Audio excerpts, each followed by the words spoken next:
இப்போ அமிதாப் சார் பற்றி நீங்கள் சொன்னால அந்த இன்டர்வியூ சொல்லியிருந்தீங்க, ஒரு படம் அந்த படம் பார்த்துட்டு உங்களுக்கு வந்து ஒர்க் ரொம்ப சூப்பராக இருக்குன்னு சொல்லி அவரே கைப்பட லெட்டர் எழுதி உங்களுக்கு அனுப்பிச்சிருந்தாரு அப்படின்ட்டு. அதே மாதிரி அவரோட நீங்கள் ஒர்க் பண்ண படத்தில் இந்த மாதிரி ப்ரமோஷன்ஸில் வந்து எல்லாருக்கும் பேரை தேங்க்ஸ் சொல்லிட்டு விஷ் பண்ணும்போது உங்கள் பேரை அவர் மிஸ் பண்ணிட்டதா? ப்ரமோஷன்ஸ் இல்லை, அவர் ஃபிலிம்ஃபேர் அவார்டு வாங்கும்போது ஸ்டேஜில் என் பேர் சொல்ல மாட்டேன்ட்டார். ஓகே. எனக்கு கூட தெரியும். ஏன்னா என்னோட அவார்டு முதல்ல கொடுத்துட்டாங்க, நான் வீட்டுக்கு போயிட்டேன். நான் அந்த ஃபங்க்ஷன் ஃபுல்லாகவே இல்லை. ஆனால் அவர் அப்போ என் பேர் மென்ஷன் பண்ணலையா, அது எனக்கே தெரியாது. ஆனால் அதுக்கு அவர் ஒரு அப்பாலஜி மாதிரி ஒரு கடிதம் எழுதிட்டு ஒரு மறுநாள் ஒரு இன்டர்வியூ கொடுத்துருக்காரு. அதை பற்றி எப்படி நான் மிஸ் பண்ணிட்டேன், ஐ வாஸ் ஓவர்வெல்ம்டு, அவர் ஹாஸ்பிட்டல்லேருந்து அப்போ தான் ஸ்ட்ரைட்டாக வந்தார். ஓகே.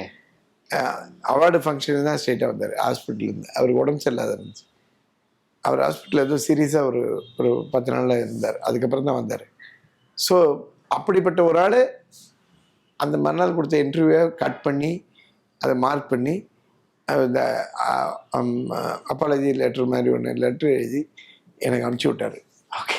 நான் உடனே அபிஷேக் பச்சனுக்கு ஃபோன் பண்ணி சொன்னேன், என்னப்பா இப்படி உங்கள் அப்பா இப்படி பண்ணிட்டாரு, நான் என்னடா அவர் ரியாக்ட் பண்ணுவேன், அதுக்கு நம்ம ஹலோ சார் தேங்க்யூன்னு சொல்ல முடியும், இல்லை ஒன்று மெசேஜ் அனுப்ப முடியுமா? ஸோ நான் வந்து பார்க்கணும் அவர் அப்படின்னு சொல்லிட்டு பாம்பேயில் போய் அவர் எங்கே ஷூட்டிங் இருக்குன்னு கேட்டு அங்கே போய் பார்த்துட்டு பேசிட்டு தேங்க்யூ சொல்லிட்டு வந்தேன். வேறு என்ன சொல்கிறது, நம்மளால வேறு எப்படி அவருக்கு அந்த தேங்க்ஸ் சொல்கிறதுன்னு தெரியல எனக்கு.